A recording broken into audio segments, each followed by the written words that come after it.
Tariki 12 mweri muhituku nirio gicanjama giki giatigire kigagayo mucemanio-ini wa guthomithia muingi kanitha-ini wa All Saints Cathedral GUKU NAIROBI NYANAKE iria ciahuthikaga kiuteti ikihuthika guthararia mucemanio uyu na gwithara na irio itiganite ciaria mari giikaro-ini giki. Makiria ya mweri umwe thutha wa gicanjama giki riu muthikabu munene wa kanitha wa ACK Jackson SAPIT ni atongoretie igongona ria guthahura hall ya St Nicholas kanitha-ini uyu iria yatabaneirio tharikira ino. Riu kanitha kiambika ndugamano na thirikari makiria hari kung'ithanira na nyanake ici irirananio GOONS kanitha-ini uyu gitariria ati ona thengia ya kamera cia CCTV kumurika nyanake ici gutiri makinyaniru mari moyo. Persecuting the church and attacking people in a sacred place is an attack on the honor of the church, Jesus Christ our Lord.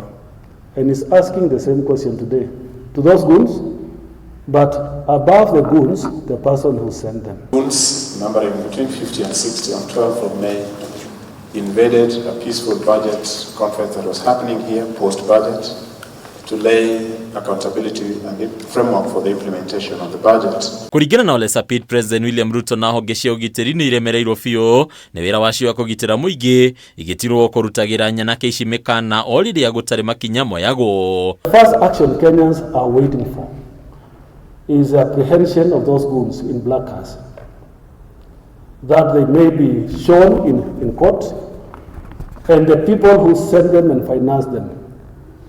Because words without action will not help and will not build public confidence. So if the leadership of the nation want to regain public confidence, action is needed.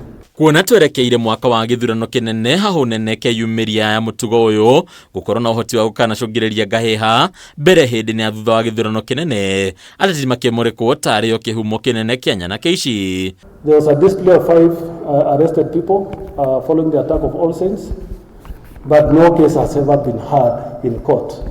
No response has been given to us.